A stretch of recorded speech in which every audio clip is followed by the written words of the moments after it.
Indian Air Force, once Asia's fiercest aerial force, is quietly losing altitude. The legendary MiG-21 fighter jets are set to retire in September.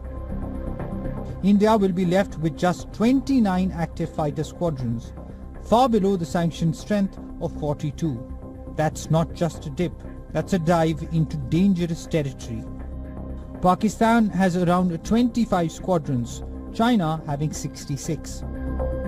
Your question, I suppose, pertains to adequacy of numbers for facing two-front war. The answer is no, plain and simple no, because all of us know for many years now that the bare minimum squadron strength required of fighter squadrons to for the Air Force is 42 squadrons.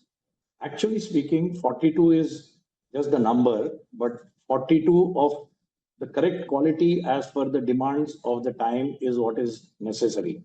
So when we talk in terms of number of squadrons, it is just not pure numbers. It is also the quality of aeroplanes that you have to fight the present day war.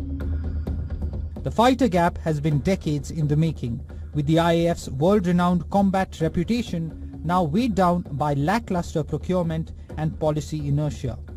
The much-anticipated MMRCA deal for 114 multi-role combat aircraft, originally meant to fill the void, is still gathering dust. India has bought 36 Rafale from France for its Air Force. Indian Navy will also have 26 Rafale fighter aircraft, but they fail to fill the huge gap in the Indian Air Force's requirement. India has been pushing indigenous weapon systems and Tejas is soaring high. Tejas Mark 1A jets with better avionics, radar systems are soon to be inducted, but delays have pushed multiple deadlines. The delays are not entirely due to bureaucratic hurdles, but also because of evolving technology. Right now, this strategic miscalculation threatens India across multiple dimensions. Pakistan's Air Force, once clearly outmatched, now approaches numerical parity with modern F-16s and JF-17 Thunder aircraft. China's overwhelming aerial superiority of 66 squadrons creates an insurmountable challenge along the northern borders. The window for recovery narrows with each passing month.